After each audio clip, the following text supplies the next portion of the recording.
I would like to extend a warm welcome to all of those who have joined us virtually. Thank you so much for taking the time to attend the Contextualizing Pedagogy webinar hosted by the Brookings Institution Center for Universal Education.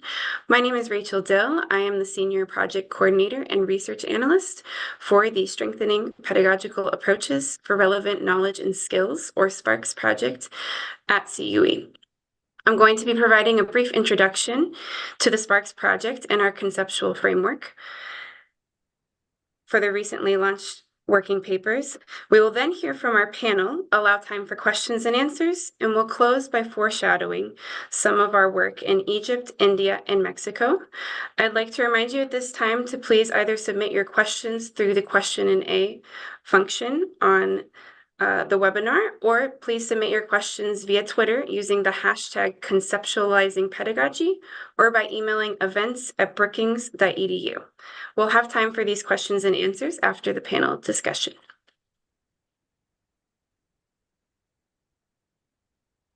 Here's just a brief overview for our webinar this morning for you to look forward to. I'll first give an introduction to why SPARKS. So as I previously mentioned, SPARKS stands for Strengthening Pedagogical Approaches for Relevant Knowledge and Skills. In the international education development space, there has been this ongoing search for more specific pedagogical approaches that are proven to improve classroom practice and student outcomes. However, one of the biggest barriers to effective pedagogical reform is assuming that these approaches are generalizable and transferable without considering how to adapt them to the local context. Therefore, the SPARKS project at Brookings emerged in order to examine why, despite these various efforts and large investments across the space to move towards more innovative pedagogical approaches, classroom practice has not changed drastically. Many policies, research, and training programs have concentrated on these more visible aspects of pedagogies, such as student-teacher interaction, classroom management practices, assessment tools, and discipline strategies. These elements we see as being above the iceberg. However, beneath the surface, elements such as culture, local education ecosystems, and learning theories are just some of the factors that can also inform teachers' choices and shape how teachers teach and how students learn. So for SPARKS, we focus on these three categories. We refer to them as the invisible pedagogical mindsets, the multifaceted, interconnected, and unobservable elements beneath the iceberg that we don't often pay enough attention to and that impact pedagogical approaches in the classroom. So more on what exactly are these invisible pedagogical mindsets. You see these three larger categories. We utilize UNESCO's definition of culture as the set of distinctive spiritual, material, intellectual, and emotional features of society or a social group that encompasses not only art and literature, but lifestyles, ways of living together, values systems, traditions, and beliefs.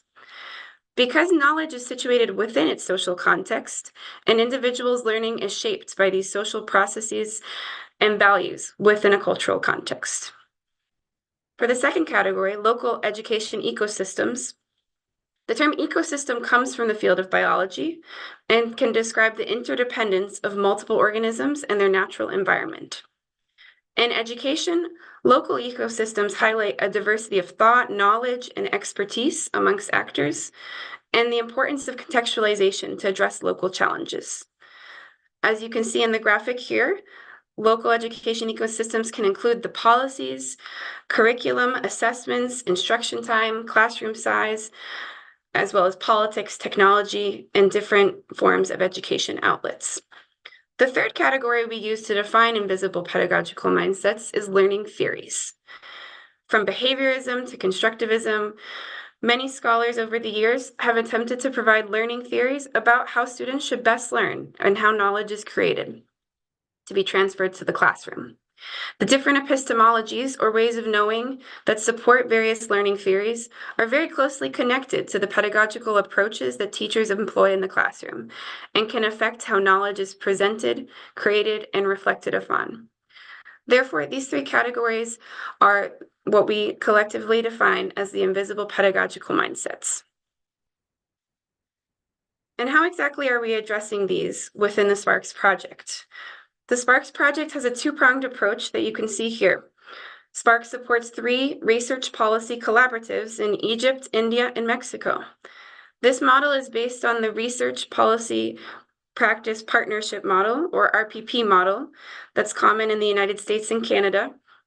SPARKS research policy collaboratives bring together a myriad of actors, policymakers, educators, researchers, families, and others within the local education ecosystems to discuss the role of these invisible pedagogical mindsets in shaping classroom practice. The aim of the collaboratives is to bridge this gap between research insights, policy formulation, and effective classroom implementation within these different local settings. The SPARKS Global Network brings together these members of the research policy collaboratives in Egypt, India, and Mexico, as well as other education actors interested in pedagogy as a tool for education systems transformation. The SPARKS Global Network allows space to participate in dialogue and discussions, promote knowledge sharing across countries and systems, amplify local perspectives on pedagogies, and produce knowledge products about invisible pedagogical mindsets. Today, specifically, we are highlighting the 3 SPARKS working papers that provide the conceptual framework for the project and serve as references and conversation starters for policymakers, educators, and researchers navigating pedagogical reform. The 3 papers explain how pedagogical reform can benefit from locally driven collaborative research on how culture, local education ecosystems, and learning theories, the invisible pedagogical mindsets, influence pedagogical choices in the classroom, and how policymakers are imagining reform. So I'll just give a brief overview of what the 3 papers entail. You can find these on brookings.edu before we get into our panel discussion. So working paper 1 is the what. What do different definitions of pedagogy promote? And it emphasizes the importance of invisible pedagogical mindsets for pedagogical reforms and sets the conceptual framework and stage for the following 2 working papers. Working paper 2 explains the why. Why is it important to examine invisible pedagogical mindsets, to contextualize pedagogical reform? And it outlines the challenges of taking a best practices approach, as seen with the generalized implementation of student-centered pedagogies, as a really popular approach in the international education development space. And finally, working paper 3 details the how. How we're using collaborative research methodologies in the SPARKS project with our research policy collaboratives to help ensure that all actors across the education ecosystem are considering the invisible pedagogical mindsets as it relates to pedagogical reform, and especially as it responds to local contexts. It is now my pleasure to introduce you to my colleague, Brad Olson, who will moderate our panel discussion today. Brad Olson is a senior fellow with the Center for Universal Education and the Global Economy and Development Program at the Brookings Institution and served as our editor for the 3 working papers. Prior to Brookings, Olson was a professor of education at the University of California, Santa Cruz, and his research focuses on teachers, teaching, teacher development, school reform, global comparative education, and qualitative research methods. At Brookings, Olson's work centers on research and policy around the scaling of education innovations for systemic improvement in low and middle income countries around the world. Brad, I'll hand it over to you. Thank you. Thank you, Rachel. Hi, everyone. I'm Brad Olson, and I am a senior fellow at the Brookings Institution, as Rachel has mentioned, and I want to thank Rachel and Omar for inviting me to participate today. I think this is going to be a really interesting conversation. I want to take just a minute to kind of extend the framing that Rachel began, and then I'll introduce the panelists, and then we'll engage in a deep and substantive conversation about this topic. Along the way, I encourage you all to include your own questions. We're going to have about 20 minutes for Q&A, and I really look forward to your questions. There are 3 ways you can do that. You can use Twitter X, hashtag Contextualizing Pedagogy. You can email us a question if you'd like at events at brookings.edu, or perhaps most easily, you can put the questions in the Q&A function at the bottom of this Zoom. And then when it comes time for the Q&A, we'll draw on those questions to extend the conversation. So, invisible pedagogical mindsets. I know that's a little bit of a mouthful of a term, but I think it gets at something that's really interesting.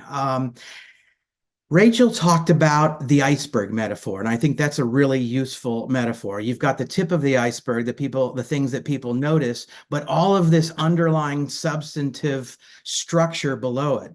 And I think the importance of this metaphor is that what we aren't paying attention to, we cannot see. And what we cannot see has unexamined power over us and the participants engaged in education. And so by exposing, by examining, by better understanding what's below the tip of the iceberg, we're better able to harness those forces for good rather than allow them to have historical control over us. I think another metaphor that might be useful is the notion of the toy top. That toy top that you spin. I've got one right here, right? And so this is another metaphor we might use. Imagine that teaching is like this toy top. There's a heavy, big weight that comes down to a very sharp point at the bottom. That sharp point at the bottom spins against the surface on which the top exists. I'd like to think that the surface is the students and the learning and the classroom and other learning contexts. And that sharp point is the teacher and the teacher's engagement, whether those are linguistic interactions, curriculum use, learning activities, assessment practices. The work of the teacher engaging with the students is where that point meets the surface. But what we don't often think about, and I think the real value of the invisible pedagogical mindset, is that that point is receiving an awful lot of weight, and the weight is shaping the way the point touches the surface. As Rachel pointed out, there are ways to categorize the forces that exert their weight on a teacher's everyday practices. I might suggest that there are the teacher's own biography and their professional training, the mix of local and regional cultures, the various structures, curricula, policies, and systems in place for education in the particular context, including student assessment systems and various teaching incentives. These are parts of the weight. Current local and regional attitudes and beliefs around schooling and education reform, the policy culture, and then national and global reform context. All of those tangle together in various ways and exert a kind of weight on the individual teacher that orients the teacher to their work with students in actual contexts. And I think that's the goal of the concept of the invisible pedagogical mindset, is to understand that and to examine it and to make productive use of it. And so that's what we're going to talk about today. I look forward to introducing the panelists right now, and then we'll engage in a conversation. First is Dr. Gabrielle Arenge, who is an ESRC postdoctoral fellow at the University of Cambridge's Faculty of Education. She studies educational change with a specific focus on teacher professional development and learning, and has worked with the World Bank, the UK Cabinet Office, and Youth Impact. Welcome, Gabrielle. Second is Professor Jim Williams. James Williams teaches at the George Washington University, where he is the chairholder of the UNESCO Chair of International Education for Development and professor of international education and international affairs, who's written scores of articles and books and has worked on international education for many years. Our third panelist is Ghulam Omar Karga, who is a fellow at the Center for Universal Education at Brookings, and therefore, along with Rachel, a colleague of mine, where he leads the SPARKS project. This project, as you've heard already, privileges collaborative research to focus on how various factors influence pedagogy in local contexts. If you'd like to learn more about these wonderful professionals, you can either look at the email invitation that you received last week, or you can find them online or in LinkedIn. So thank you Gabby. Thank you, Jim. Thank you, Omar. What I'm really looking forward to is that we can actually have a conversation about some of the contours, implications, and value of looking at this concept of the invisible pedagogical mindset. I might start by asking one question to all three of you. I'll start with you, Gabby. How can researchers and practitioners use the concept of invisible pedagogical mindsets? Thanks so much for your question, Brad, and it's a pleasure to be here today with everyone joining in the audience and my fellow panelists. I'm going to use IPM as just a way to invisible pedagogical mindset is a mouthful for me, so I apologize if I'm using that acronym. But I think IPM is an incredibly useful conceptual tool that researchers and practitioners can use. I want to highlight just two ways I think we can be using it. First, more from the researcher lens, I think it can help us understand and explain why sometimes pedagogic change initiatives might not actually play out in practice. As outlined in the working papers, there's a lot of research across contexts that shows that when change initiatives conflict in really deep ways across several levels of IPMs, the different, all the different bubbles, there can be resistance to adopting new approaches. And this can happen at the local level amongst teachers, amongst students, even school leaders, and even at the policymaker level. And so I think an IPM does a really good job at breaking down all these different aspects that affect existing pedagogic practice and helps us to guide our focus to different levels to try and understand how and why some innovations may be taken up and others might not. I think just one example is there's evidence that some teachers may resist approaches that they perceive as coming from outside their local context that might be funded internationally, for example. Or there's instances where teachers themselves are really excited about new approaches, but they feel a little bit constrained by the local education ecosystems or school norms or even classroom norms. And so trying new approaches can be really risky. And so I think, again, these are different aspects of the IPMs that can have a bearing on the types of practices that we take up, and that this conceptual framework can help us try and anticipate where there might be contradictions between new approaches and existing practices and where there might be synergies that we want to harness. The second point I want to highlight really briefly is that I think, Brad, you touched on this earlier, when IPMs are drawn out and made explicit, especially in professional development or in change initiatives, they can become a critical resource for us to actually identify opportunities for change. And I've found this in some of my own research in the wider literature in Southern Africa.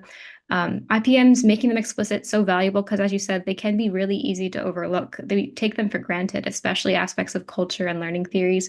We don't talk about them on a daily basis, and we can't really see them in a practical sense. And we might not really be aware of some of the things that are affecting us.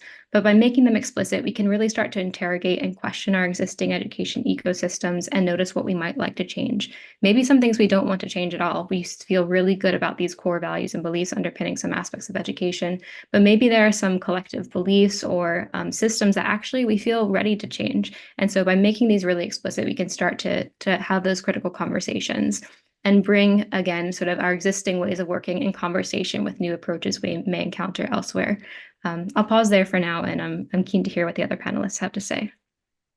Great, really interesting. And I think you're sort of laying out some topics for us to get into. Jim, I'm going to turn to you now and ask the same question. How can researchers and practitioners actually use the concept of IPMs?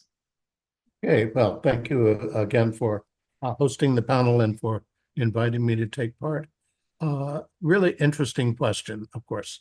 And I guess I see a couple of ways, several of which, just to underscore, have been mentioned already.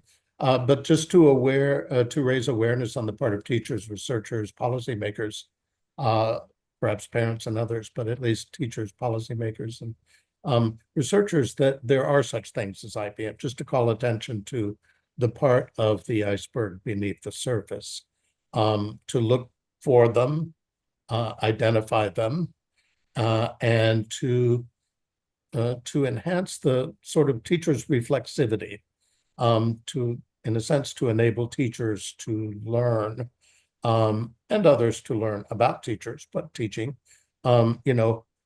moving in a sense from a perspective of what of externally defined reform to internally defined reform. They enable us to help enhance teacher agency and learning and to practice. they enable us, they help us to get at the core practice of teaching that is often very, very resistant to change, has been noted. And the resistance is not necessarily conscious, but unconscious, and hopefully, of course, influence it. To help researchers better understand IPMs, to understand, I think to understand resistance is important in identifying the IPMs, and to really take resistance not simply as non-compliance, but as indicative of important issues that are touched on. Also to identify patterns. I think we often as policymakers want to know what to do. And I think we need to move from either a focus on everything is different or everything is the same, to something of things are different, but in patterned ways, and we can understand those patterns. And so I think it's helpful, the IPMs are useful to help researchers and then policymakers think about the patterns of IPMs that they see and how they can be better utilized. I don't know if that makes any sense, but that's my thought. No, I think that makes a lot of sense. And I've taken a couple of notes for things that I want to ask the three of you based, Jim, on what you've said. But first, I'd like to turn to Omar and ask you this question, Omar. How can researchers and practitioners use the concept of invisible pedagogical mindsets? Well, thank you, Brad, and thank you for the introduction, and great to be here on the panel with the distinguished colleagues here. I think a lot of the issues have already been touched on. I'll elucidate on two particular ways, maybe. Education is something that is affected by everything in our society, and everything in society affects education, and education affects everything in society, vice versa. The example of the top toy that you used at the beginning, I think, is an excellent example. There's a lot of weight that comes on the teacher and on the classroom. And at the time when we're trying to do education systems transformation, to improve our educational systems to be relevant, to be responsive, I think understanding all of these different factors, the culture, ecosystem, learning theories, and everything else that affects teaching and learning, it makes us have a better understanding of the environment. Too often we place all of the burden and all of the responsibility on the teacher. Why isn't education changing?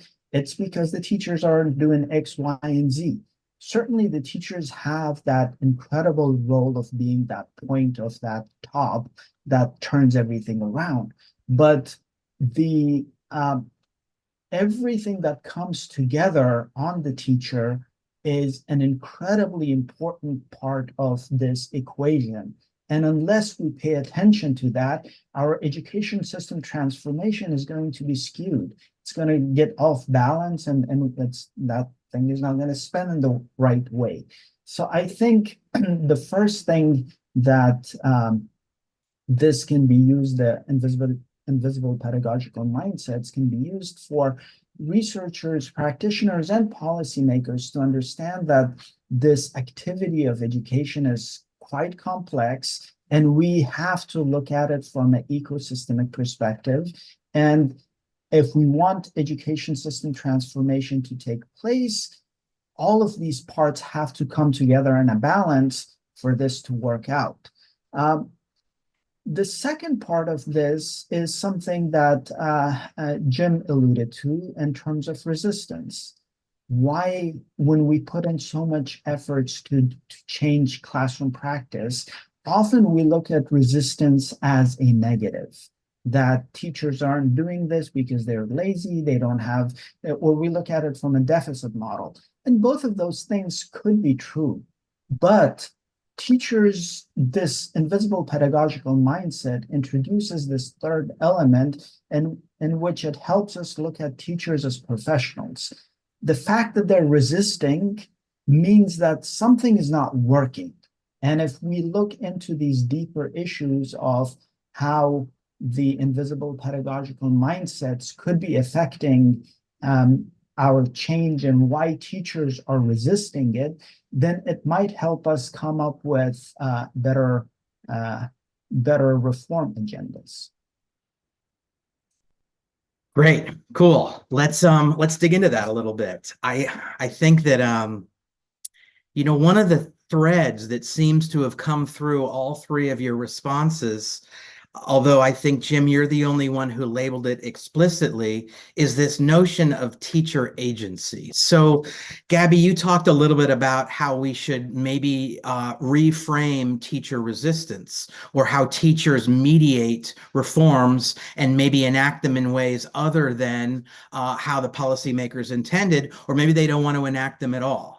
And then I think, you picked up on that, Jim, and talked a little bit about that and talked about the agency of the teacher. And then, Omar, you just talked a little bit more about that and talked about what it would look like to frame teachers as the professionals and actually listen to them. So I want to get at this a little bit because I'm picking up on two paradoxes in this idea here. One of them is, if we stick with the metaphor of the top, is it fair to say that teachers are being shaped by all of those influences in ways that actually make them not agentive individuals at all, but merely receptacles or instantiations of all the stuff that has been done to them? Sidney Sugarman once said, "What's done to children, they will do to society." And I'm wondering if we can say what's done to teachers, they do in the classroom. And so where's the agency in all of that? And then parallel to that is another paradox that I'm picking up on. How do we know the teachers are right? How do we know that in any given context, their resistance or their mediation of the reform is the right way to go about this, and that the system or the policy is necessarily ill fit to the context? Could it in fact be the other way around, and that teachers maybe could think about how to enact the reform or the meaning of the reform in different ways? And I know the answer to almost all paradoxes is there's somewhere in the middle where you get the balance right. So I have a feeling, I don't want to predict your answers, you're going to go with some kind of a balance. If so, I'd like to hear how that balance actually works and what it looks like. So my follow-up question to the three of you, and we'll go in reverse order this time, is how do you think about teacher agency, teachers as professionals, valuing the teacher resistance within the concept of invisible pedagogical mindsets? Omar? Those are excellent questions. And yeah, I think the paradoxes exist. And as you mentioned, finding the balance is the key, especially with the top as a metaphor, because it's all based on that balance. So I think that there's definitely this issue that teachers are not always right. There could be bad teachers. That's definitely an issue that exists. And I think that for me, I'll share two thoughts on this. One is that having a ecosystem approach in which we go into the teaching profession by trusting teachers, that they are professionals and they're doing their best to make sure that their students are progressing within their own systems as best as they can. I think we have to take that approach rather than the negative approach to assume that teachers are not doing what they're supposed to do. By empowering them, by conveying to them that we do trust them as professionals, I think that will create an environment in which this flourishing of doing the best that they can really take hold. How do we know which teachers are not doing what they're supposed to be doing? I think this is where localized, contextualized approaches to teacher training, teacher monitoring becomes really important. And how that is done, I don't think there's a simple solution that can be applied across the board. I think the educational systems have to look at what the purposes of education are, how they're recruiting people into the teaching profession, how they're being compensated for that time, what kind of a framework we're giving to the teachers in terms of time allocation, curriculum design, and what we're expecting it out of them. I think if we take that approach and bring in the issue of families, communities, and student voices to really know whether teachers are making a difference rather than a outside technicist coming in and trying to decide whether a teacher is doing something right or wrong. So I think that's one way that we can approach this paradox, but I would be really interested in knowing what our other panelists have to say about this. Thanks, Omar. Jim?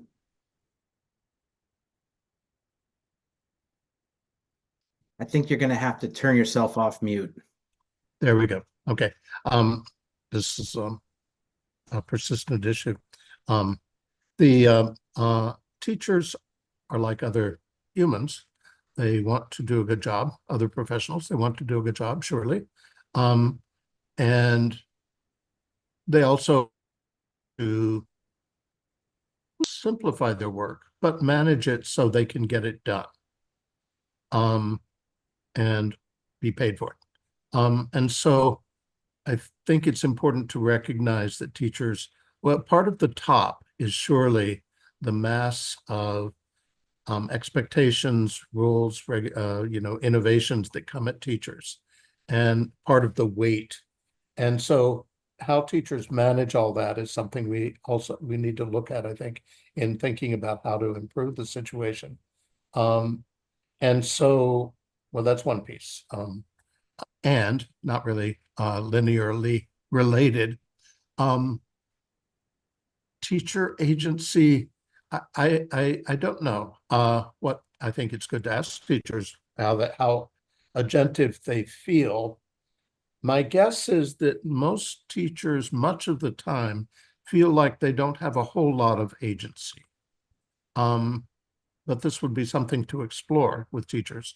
But they don't have a whole lot of agency because they've got 25, 30 kids in the class because of tests, because of regulations, because of the limits of time and such as that.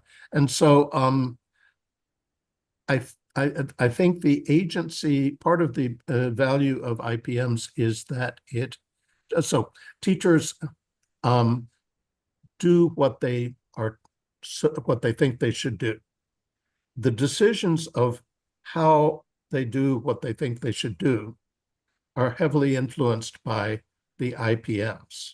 And I think helping teachers to become aware of the choices they in fact make, but maybe don't make consciously, is an important part of the training process that can help improve teacher awareness of their agency. So I think the awareness of IPMs is not, the lack of awareness helps prevent some of the agency that in fact teachers probably have. So Right. That's all. No, that's helpful. That last point of yours, Jim, reminds me of a quote by Franz Boas that I really liked. He says, only when individuals have recognized the shackles that history has placed upon them are they free to break them. And so until you acknowledge and understand and even see the top of the top, you have no ability to take control over it. So I think that's a really interesting point about teacher agency, and it makes me wonder how all of us in this space can work to create conditions where teachers have the right kinds of agency to enact the kinds of expertise and knowledge of the proximity that they actually have. I think that's helpful. Thanks, Jim. Gabrielle, let's turn to you. Thanks. I think to that point, there's a really interesting potential opportunity to support this kind of strategic agency that as teachers become more aware of the context that can be extremely constraining or enabling for their own action.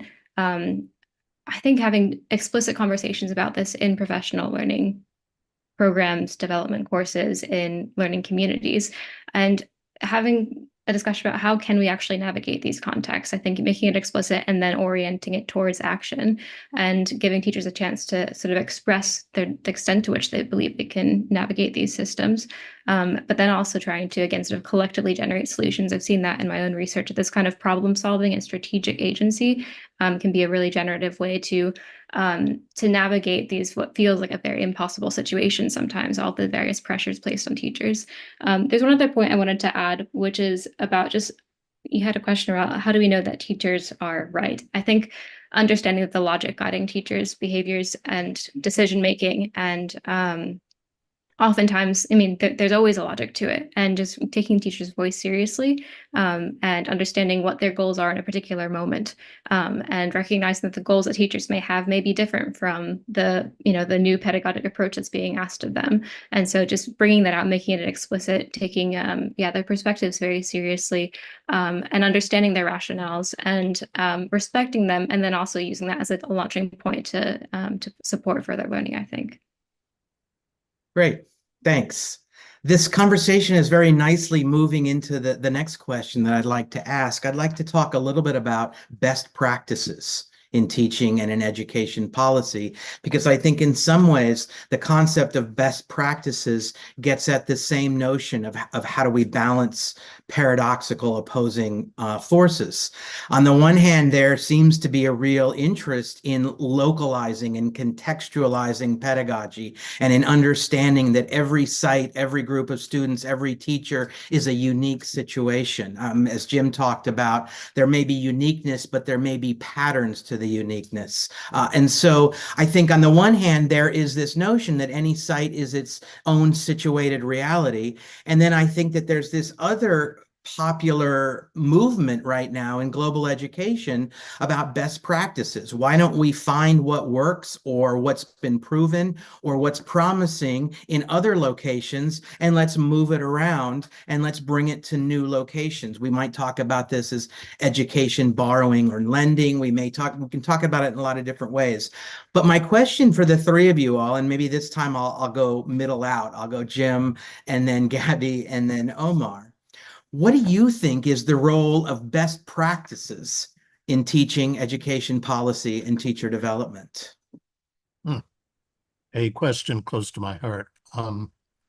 Seems to me a bit of a long answer. I thought a little bit about this, but best practices suggest activities or just actions, things someone, a teacher in this case, should do.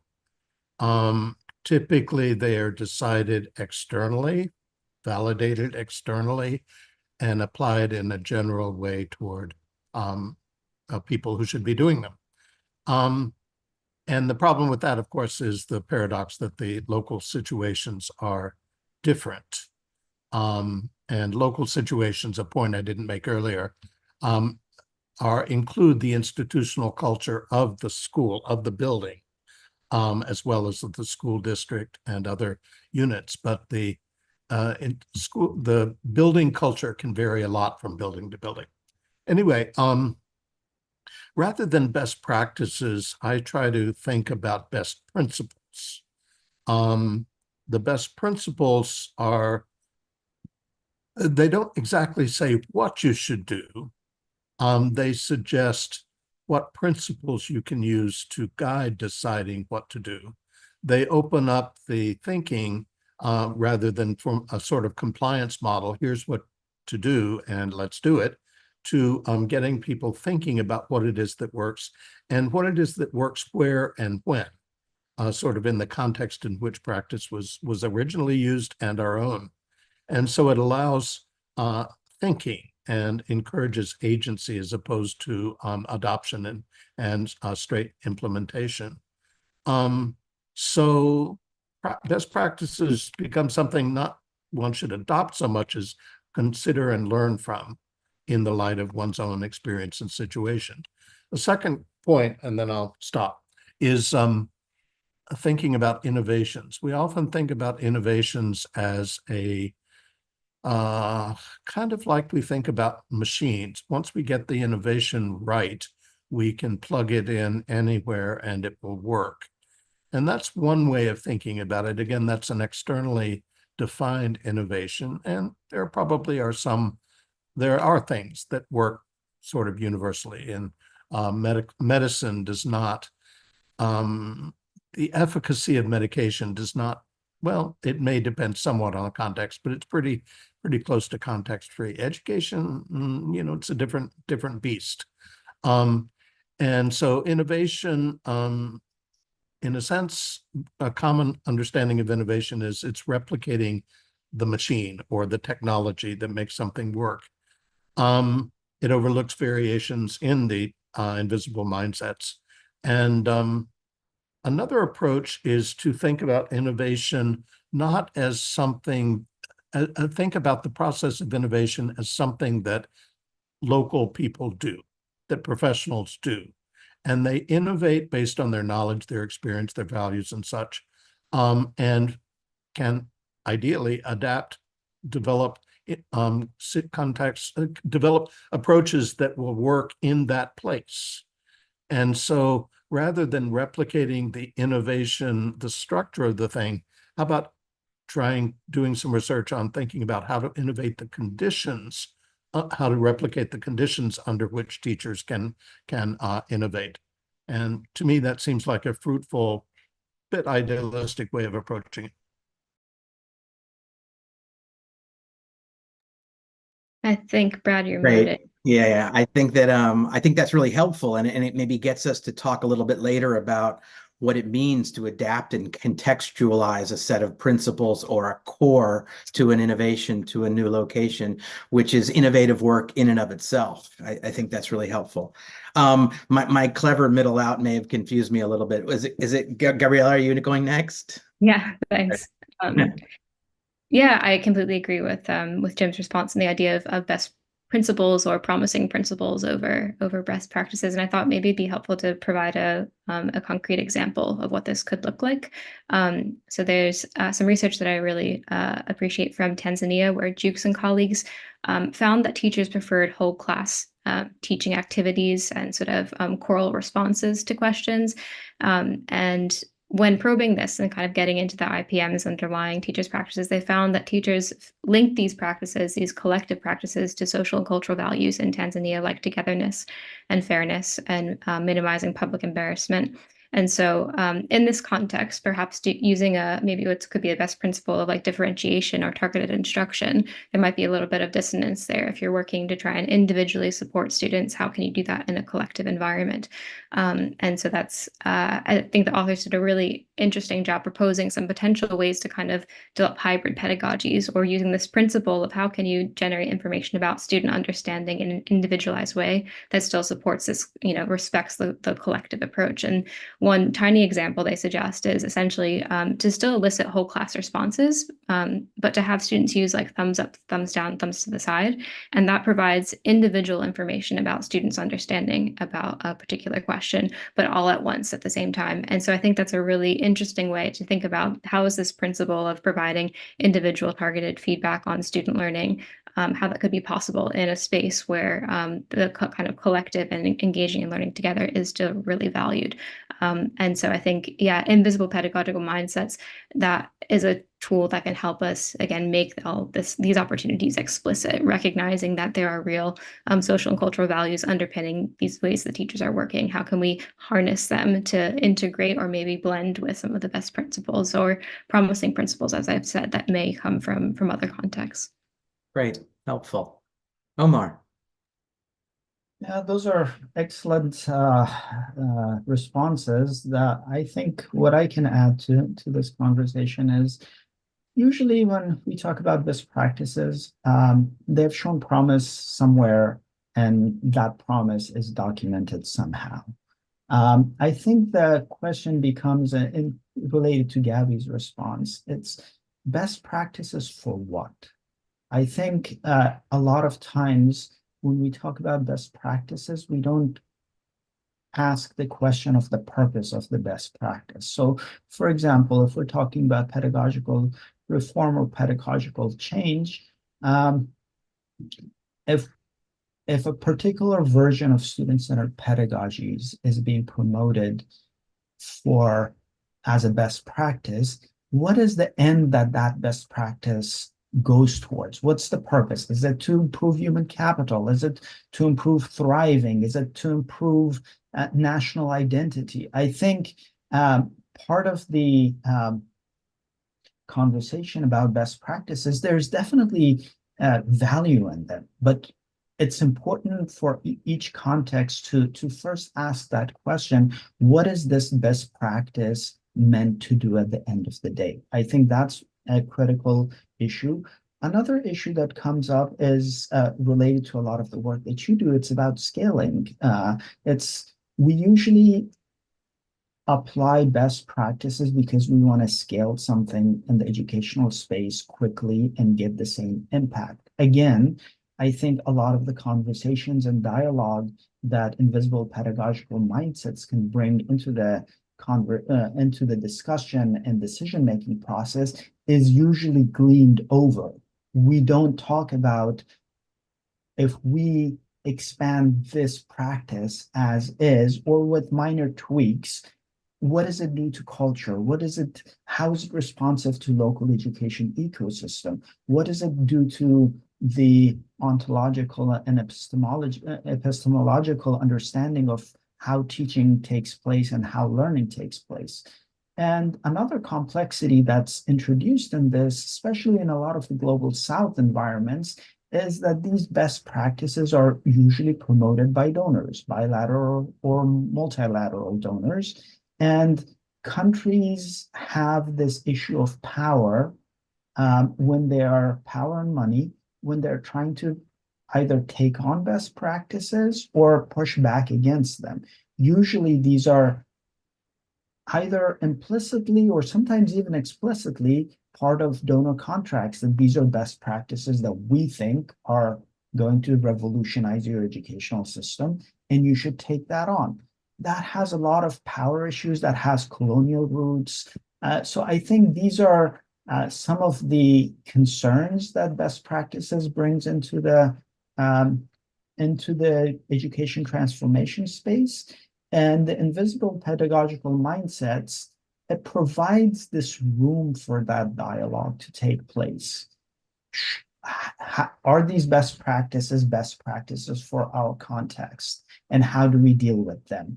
And just to end there, I'm not saying best practices are there's not value in them. There's definitely value in them. It's contextualizing and trying to figure out how they apply to the individual contexts. Great. I wish we had more time because there's so much I'd like to ask you all about related to what you've said, and some things to talk about. One of the things that crosses my mind as I'm thinking about what you've been saying, Omar, is certainly there is the question of best practices for what? And that does raise this notion about what are the purposes of education in any context. And that seems to be part of the invisible pedagogical mindset that needs to have a light shined on it and needs to be excavated, interrogated, and by some kind of a consensus figured out. The other question is for whom? Best practices for whom? And I think that's an equity question, perhaps. You know, which groups of students, which subpopulations, which national histories are benefiting from a particular best practices, and which ones are being marginalized? And maybe that's a question that we're not asking often enough. And then I think that your point, Omar, at the end is by whom? Like, who is actually doing this? And that's part of the need to examine where this is coming from. Are there inadvertent or intentional agendas behind the particular practices or programs or innovations that are being promoted as best practices? I mean, there's a whole continuum here. On the one side, we could get conspiratorial about what's going on. On the other hand, we could say this is simply a result of not having examined and contextualized, as Jim points out, well enough what works in one place and how it might work somewhere else. And so I think that that's really helpful. And as you point out, our Millions Learning Project has uncovered and examined a lot of some of these same ideas related to what it means to scale a promising innovation throughout whole systems. So there's a lot that we could talk about. However, in the interest of time, I want to move us to the final question. And I'm going to return to the original sequence here and ask you first, Gabby, and then Jim, you second, and then Omar, you third. What role can collaborative research play in more contextualized and relevant pedagogical reforms and teaching practices? In other words, how does the concept of IPM refocus the power of collaborative research? Gabby. Thanks, Fred. I think collaborative research is an essential tool to supporting locally relevant pedagogic innovations and reforms. And I think it has a real promise in bringing together a variety of stakeholders to draw out nuances that may exist in IPMs, and remember that local contexts are not homogeneous and they have connections to the global, even in their locality, and that inviting a variety of different perspectives into the same room to start engaging in these questions and conversations is critically important to teasing out some of these differences, so that again may generate opportunities for relevant changes and contextualized approaches. I thought it might be helpful to provide maybe one or two examples of what collaborative research could actually look like, and just the ones that I've been personally a part of, because it can take on a lot of different formats. And I think aspects of the research process can be quite murky. And so the first one is actually a Brookings initiative that I was a part of several years ago called the Real-Time Scaling Labs. And there were several labs across, I think, 6 different countries. I was a part of a researcher in the Botswana lab. And the lab was designed to support scaling up education innovations. This was led by the Ministry of Education and a local NGO, Youth Impact. And the lab came together on a regular basis. It was really affected by COVID, but we did have a couple of in-person conversations with stakeholders from senior policymakers down to teachers and regional directors. We had members of UNICEF. We had teachers from Zambia, this kind of really diverse group of individuals coming together to actually analyze and look at some student learning data and try and determine what might be some of the challenges in this context, what might be a relevant solution to some of these challenges. We kind of centered around teaching at the right level, a particular pedagogic approach that's become quite common in international space. And what was really interesting in these early conversations specifically was that the conversation started to highlight some of the IPMs and actually how local stakeholders at a number of different levels really saw the synergies between this sort of TARL might be considered a best practice. They started to see actually there's a real synergy. We think and our pre-service training teachers are exposed to many of these principles, and that by incorporating this pedagogic approach into our in-service training and school-based supports is actually a way that will really fit with our local context. And so I think that's kind of an early stage collaborative research project that can that shows a lot of different stakeholders coming together to kind of engage in analyzing what solutions might be relevant, and again kind of drawing out some IPMs in those discussions with very diverse stakeholders. The second example I want to give is a much more recent one and a smaller scale one. I've been working with an organization in Los Angeles that supports teachers in primary schools to do coding lessons with their students on a regular basis. And this organization found that some teachers are doing lots of lessons. They're getting 30 plus lessons in a year. Others are doing as few as 5. And they wanted to understand what's helping some teachers to do more and what's getting in the way of others. So we did some interviews with teachers. We kind of developed the protocol together. And but the really exciting part of this was actually doing analysis together. And I was doing analysis with the organization that provides coaching and one-to-one supports to teachers. And what does that actually look like in practice? We're taking excerpts of teacher interviews and kind of outlining them in really dynamic ways. We did this online, but I do think you can do it in person in kind of a low resource setting. Really taking a minute to engage deeply with the teacher voices, to leave comments, to collectively reflect. We had, sticky notes and to move things around. And this, I think, shows that engaging in sort of this collaborative analysis, one, it made insights possible that I alone as a researcher would not be able to come to, even with other researchers who may be familiar with the context. I think it shows too that non-researchers or individuals who wouldn't describe themselves as researchers can definitely be a part of the analytical process and provide tremendous value, again, in pulling out some of the hidden aspects of IPMs that I may not have seen in my analysis, that was only possible to encounter through conversations with with those working in the organization and in conversation with teacher voices themselves. And so I could imagine doing this in person again, sort of printing out and really engaging deeply with the data that's there. That for me was a really educational experience. I think it's possible to use this kind of synthesis session as a model to get into some of the weeds beyond just sort of planning research and discussing what the outcomes are afterwards, but to have this really collaborative analysis approach was quite impactful and led to some really relevant solutions. Great, thank you. Jim? Yes, always takes a second to find the mic button. Those are wonderful examples. Wow, that's really promising. That kind of, I'm not sure that's one kind of thing, but good examples of really what would seem to be very effective ways of improving this. I guess, research sort of depends on what you're looking for and how you understand knowledge and how you understand the role of the people you study in relation to that knowledge. And so if we are thinking of teachers as active agents, then our research has to treat them in that way, of course. So less information, sources for mining of information than agents in helping us understand what it is, what the information is, and what's important about it. And of course, we would all certainly agree with that. And so I have two different ideas, which I'll put out there that might, I don't know if they'll contribute or not, we'll see. But one is that there's a lot of space between principles, child-centered pedagogy, and what teachers do in the classroom. And there's, depending on teachers' backgrounds and such, there's maybe not a lot of background in doing that. So I think part of our job is to work with teachers to help flesh out the kind of the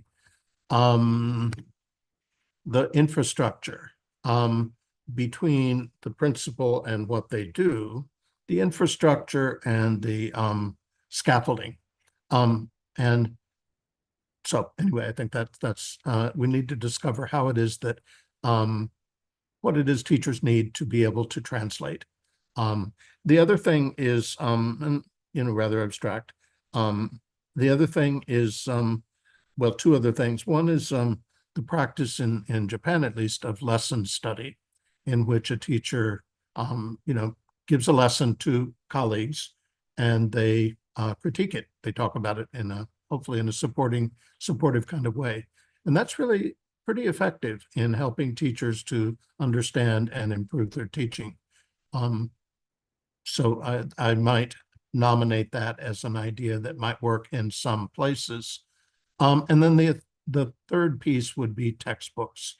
We don't think of textbooks in this context a whole lot, but textbooks can passively reinforce the use of rote learning or other things that other practices we don't consider particularly useful. But in fact, textbooks can, the way they're organized, can reduce the tendency to default to rote teaching. They can include content pedagogy that integrates knowledge, skills, attitudes, and values, rather than focusing only on, in a sense, content. They can create opportunities for student and teacher agency. They can allow for, encourage new situations in which students are given space to apply their learning. So I think that that's another venue, and every classroom has a textbook. So it's a broad scale. And so exploring through research ways that textbooks can be organized to promote the good practices that we believe are true almost universally, to see how that can be done.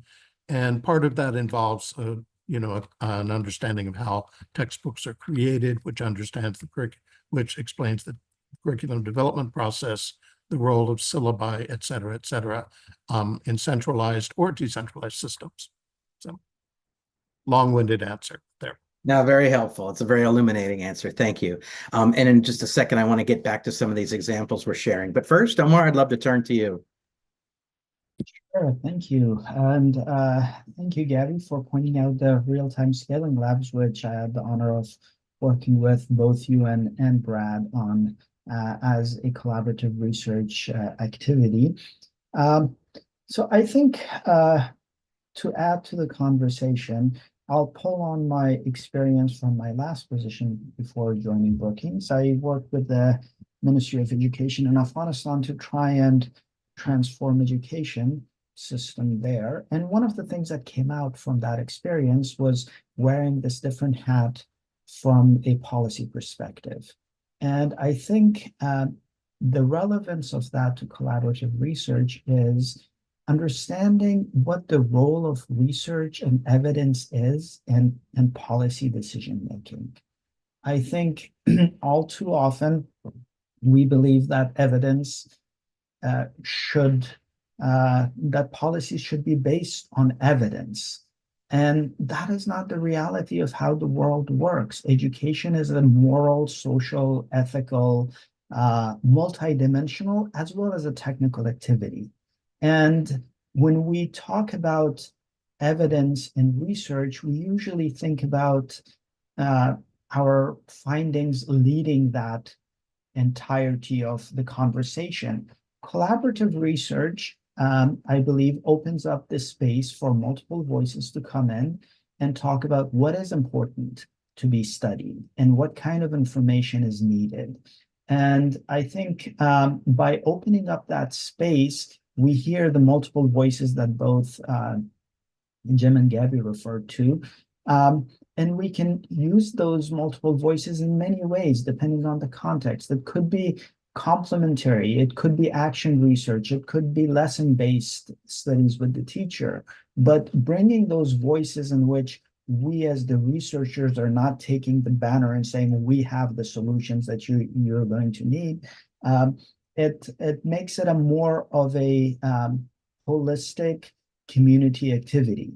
The second area in which I think collaborative research adds to the conversation is when we talked about best practices, there's also this idea of the golden standard for research. One type of research overtakes everything else. Nowadays, it's usually randomized controlled trials. Certainly randomized controlled trials, quasi-experimental designs, regression analysis, all of these things have an incredible value, but there are many other ways of knowing and coming to evidence that would be more responsive to contexts than just one standard. I think collaborative research opens up spaces for mixed methods research and figuring out which research strategy is best for the policy solution that we're looking for.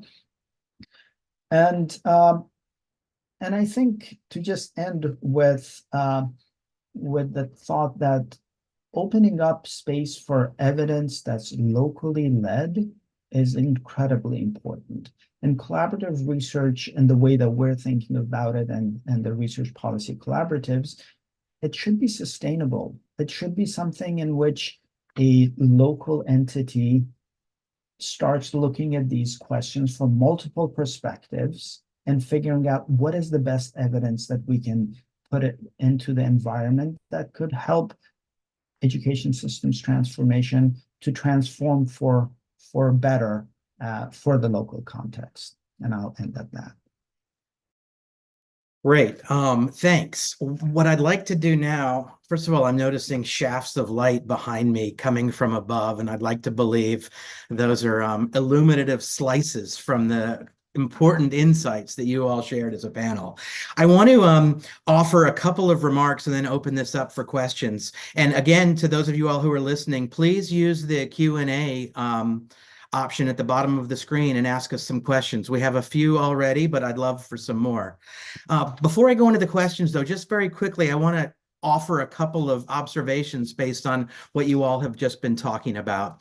One of them is the fact that teachers have their own grounded, user-based perspectives from which researchers and reformers and policymakers can learn, and how important it is to tap into their knowledge. In other words, that top doesn't only exert weight from top to bottom, it should exert weight from bottom to top. And how can we create a dialectic where all the sides are learning from one another? I think that may be sorely absent in many policy contexts. I also want to point out, related to that, and just call it because it's true, the irony of us as international policy folks talking about the power of local contexts and how important it is and will be for these kinds of conversations to extend to folks who are doing grounded local work, and not only allow us the opportunity to talk about the concept of localization and contextualization. Another thing that I want to mention, Jim, you were talking about the space between principles and practices, and I think that's really useful, and I'm glad you brought that up, because one doesn't move always easily from principles to practices. It requires some intellectual pedagogical work of its own, and so there is a question about who is engaged in that work and who is going to do that work. If we leave it to the teachers unsupported, maybe it's not going to go as well as we want. Maybe we want to make sure that direction goes both ways, that the principles lead the practices, but also the practices can inform the principles, and so that we're continually creating a dialectic. You all offered some examples. Collaborative teacher research, you mentioned, Gabby. Jim, you talked about lesson study and textbooks as curricular and pedagogical supports. Those seem to be really good examples of how existing supports can close the gap between principles and practices. And yet, there are also best practices that may suffer from some of the same acontextualized concerns that we've talked about already, which brings me back to what Jim said a while ago, the incredible importance of adapting and contextualizing best practices for local contexts, and the fact that requires really knowing the local context and really engaging local community members and families and students and teachers as partners in this work rather than passive recipients of this work. And then the final thing that came up is this really important need, as you point out, Omar, for context-responsive research methods and methodologies, and that really requires a sea change, a way to look at what research is, what counts as evidence, who should be doing the research, where the results of the research get quote-unquote published or shared. In other words, it requires really upending a toy top of its own. Because just like teaching is one of these toy tops, so is research. And what would it mean to think about that differently? I could imagine that our next webinar could be invisible researcher mindsets. And what does it mean to do some of this same interrogation work for researchers and research around education in local contexts? Those are just a couple of remarks that I wanted to share, but I'd love now to go to some questions. And I have a couple, but again, I'm going to keep encouraging you all to go into the Q&A option and ask some questions. One thing that came up that I'd like to ask, and any of the three of you can start, how about digital learning environments? This question came up that there are a lot of locations that are going digital in their classrooms or in schools. And this questioner is wondering, how can IPMs and collaborative research be used to ensure that digital approaches are successful in local contexts?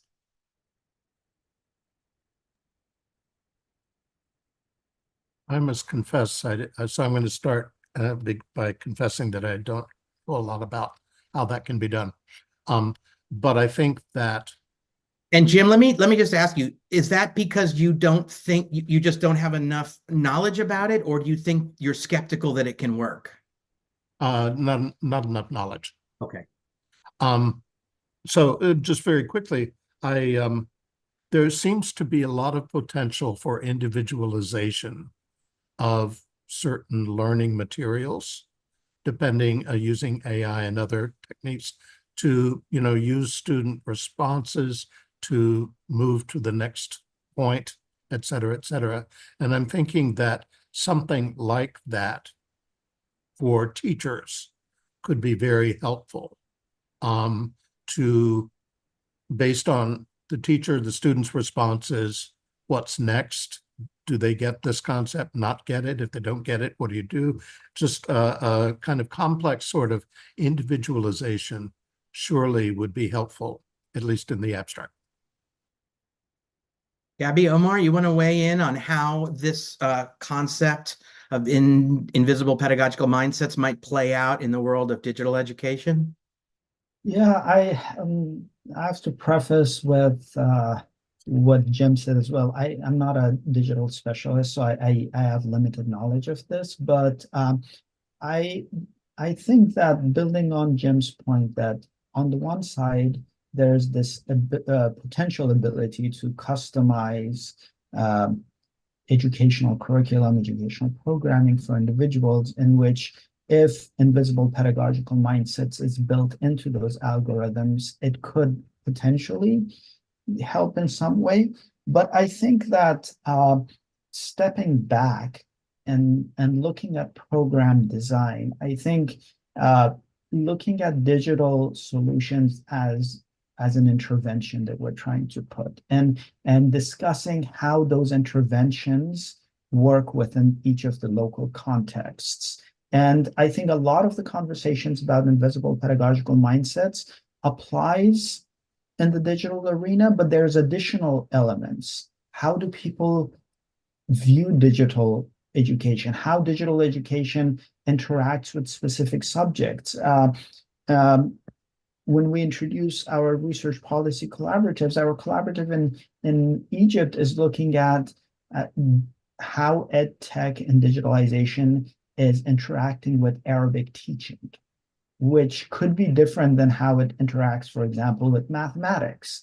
So I think the same concepts apply, but the areas in which invisible pedagogical mindsets, the culture, the ecosystem, the learning theories impacts digitalization, I think there's this extra layer that has to be considered and how we are approaching it. So those are some just general thoughts. Great. Gabby, would you like to take this on?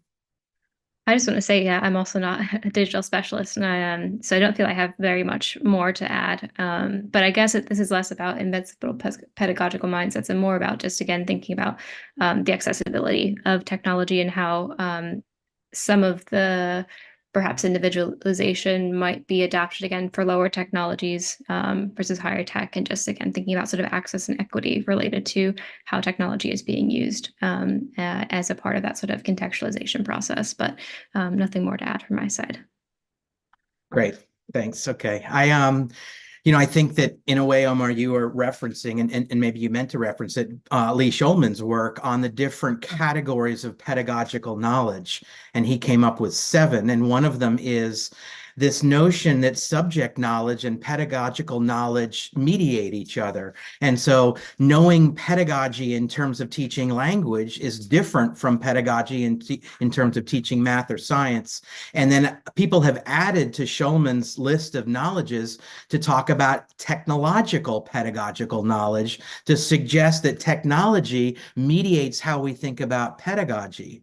But at the same time, pedagogy should mediate how we think about technology, and really understanding that becomes very important for teachers and for those who work with teachers. I have another question that's come up that I think is a really important one. Is we've been talking about and we've been talking around the concept of teachers and the power of teachers, and we've indirectly got to this, but we directly haven't talked about pre-service teacher education or teacher training and formal in-service teacher professional development. So the question here is, how should we think about pre-service teacher training and in-service teacher professional development within the context of invisible pedagogical mindsets? I'll offer this to any of you.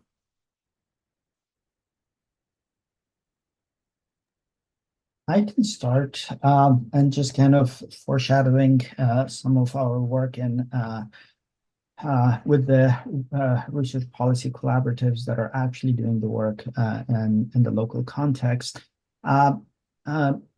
at least two of our RPCs are looking at both pre-service and service teacher training.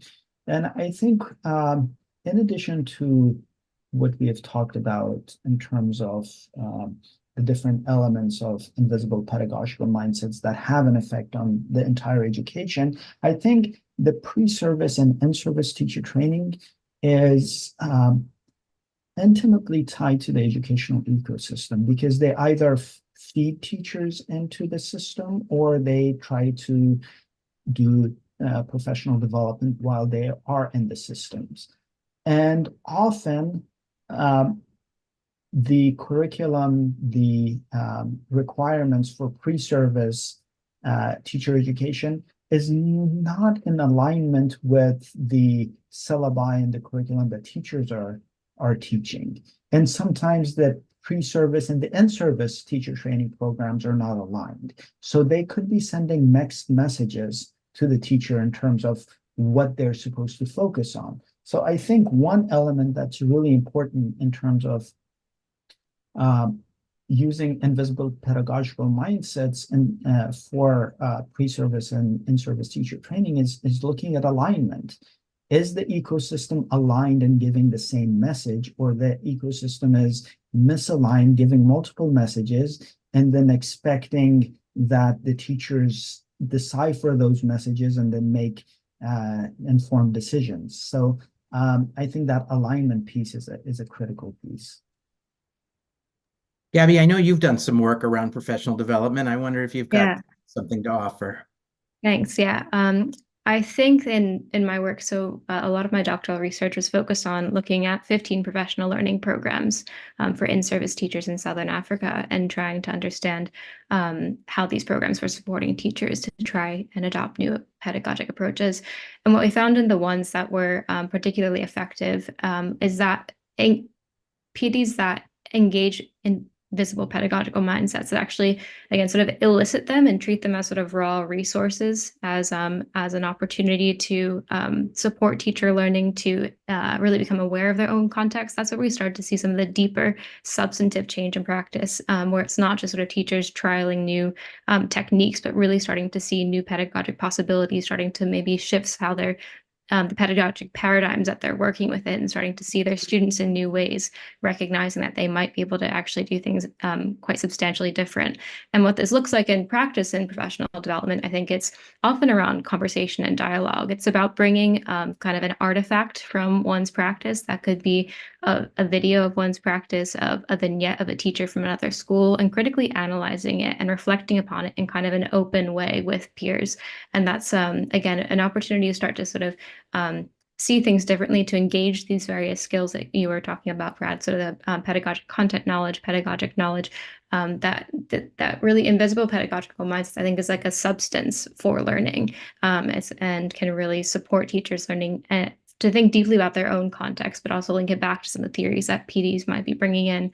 Another example of a professional development program that I looked at was supported teachers to do, again, kind of research on their own context. They were interviewing each other, they were interviewing students, they were coming back and reflecting on that information together, and then trying to think about how can we take what we currently do and link it to some of our goals for ourselves, and what are some of the steps that we might take. And so again, I think creating space not just to look at sort of techniques in professional development and not just sort of upskilling or training, but actually creating space to have conversations, to have substantive analytical conversation about parts of practice, and making these practices really explicit and observable can be a wonderful way to support teacher learning. And again, that I think is quite critical to actually moving to deeper pedagogic change.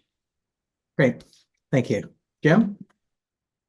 Well, I think my colleagues have summarized, have said things much better than I can. So maybe I'll be quiet on this one.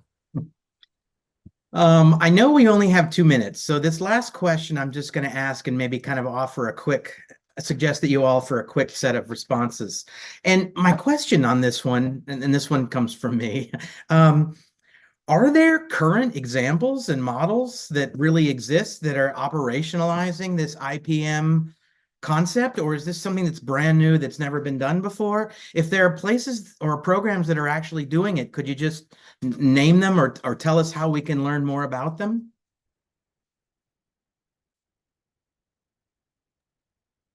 I can't sort of name a large scale one. I think I see this happening a lot in quite small scale research, where you have researchers working really closely with 1 to 2 schools. And that may be a limitation of this, is that this kind of depth of work is happening in a small scale way. I'd be really curious to know if others are doing this at kind of in a bigger scale. I know that that's part of what the SPARKS project is trying to do. But yeah, I see a lot of small scale examples.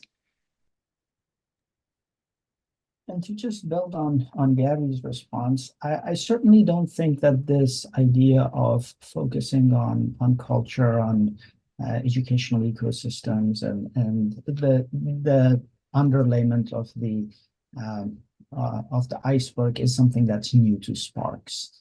I think there's every day there's people thinking about this work, doing this work, but I think what the Sparks project is adding to this conversation is providing a sort of an umbrella term that captures a lot of these activities that might be happening in different places. There are certainly a lot of researchers and academics and thought leaders that have worked on the influence of culture on pedagogy.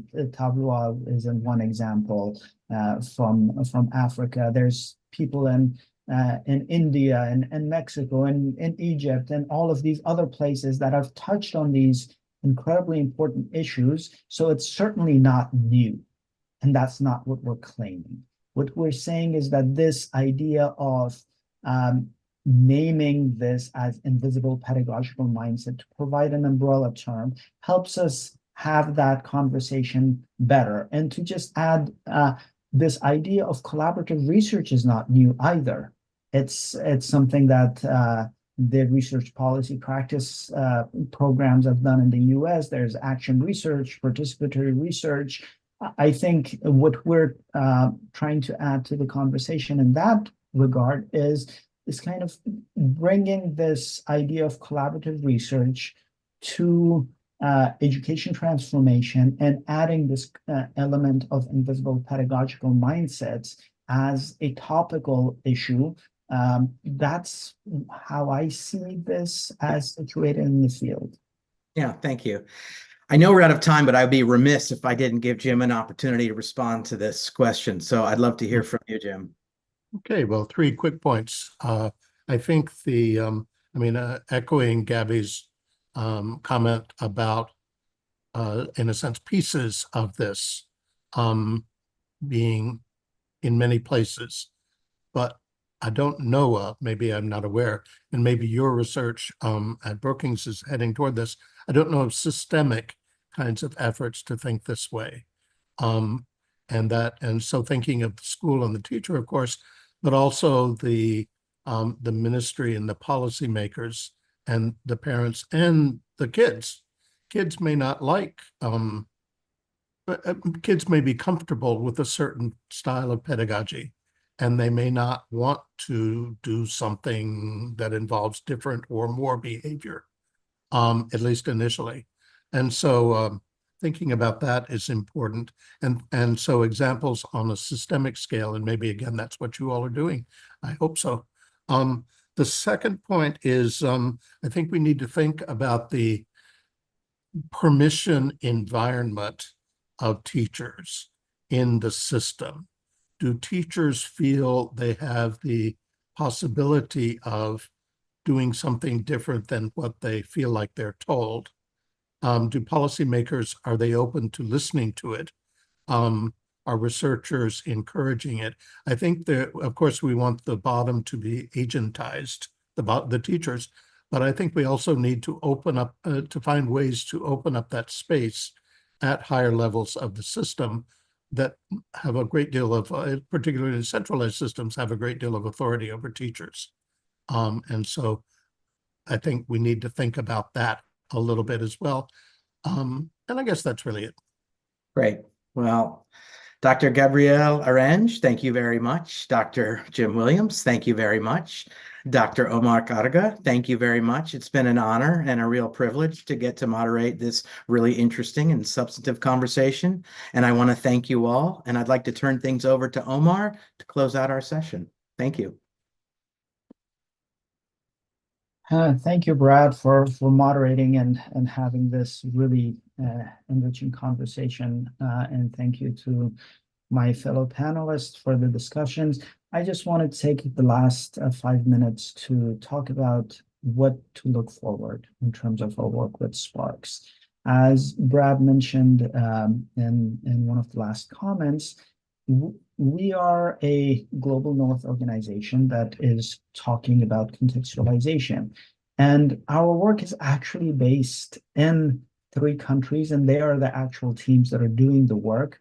We have a team in Egypt, one in Mexico, and one in India that are all doing incredible work in starting this process of collaborative research on invisible pedagogical mindsets. I'll give you a very short overview of what each of the teams is working on in terms of the research.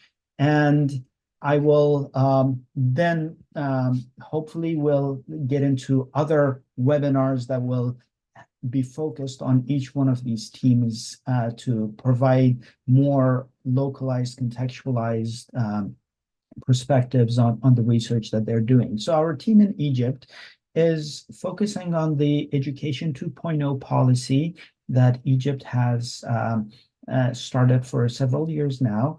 Specifically, they're looking at the impact of invisible pedagogical mindsets on in-service teacher professional development as seen in teaching and learning Arabic for grades 4 through 9. They will be working in 6 schools in 3 localities. The idea here, again, is to look at how invisible pedagogical mindsets impacts this implementation of Education 2.0, specifically with a focus on Arabic teaching. And they're doing a comparative study against in these 3 sites to see how teachers, policymakers, students, community is interacting with this movement towards this idea of introducing multidisciplinary approaches as well as ed tech into the education space in Egypt. And in India, our team is working in 4 states, and their focus is on the national education policy and what this means for pedagogical reform, pedagogical frameworks. Specifically, their focus is on the impact of invisible pedagogical mindsets on pre-service and in-service teacher education reforms and classroom practice.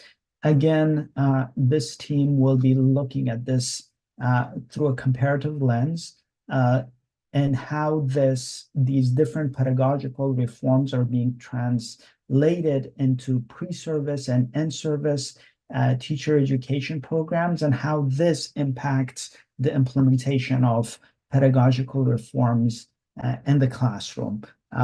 Last but not least, our team in Mexico is looking at the New Mexican Schools initiative, which calls for active pedagogies, and again, doing a comparative study to see how this active pedagogies is being translated into classroom practice and Mexico City, Nuevo León, and Yucatan, and how these different actors within each of these localities are making sense of this policy reform that's focused on teaching pedagogical or changing pedagogical approaches that teachers have. Our hope is that these individual country comparative studies will inform a larger comparative study across the 3 countries that can elucidate some of the invisible pedagogical mindsets that are at play and give us some insights into how educational reform can be contextualized through collaborative research.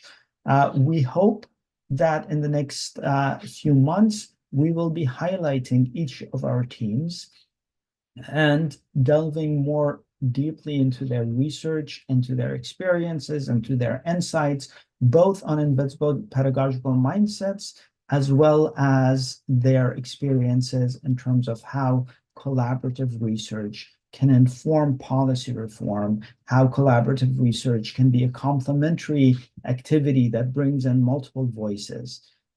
So Please look forward to these webinars that will be happening in the next few months. We will be sure to send you updates and once we have these scheduled. And thank you all for participating. This is a deep conversation, and we appreciate everyone's time for coming. And I want to thank all of my colleagues, Rachel, who leads a lot of this work, Brad, who has been a big thought partner, the rest of this CUE colleagues, and definitely my fellow panelists and other reviewers that have helped us shape this this concept. This is a work in progress, so we hope you remain in touch, and please let us know if you have any questions, any ideas for improvement, any angles that we're missing that you think we need to be looking at. So thank you very much. I appreciate your time, and you have a good rest of your day.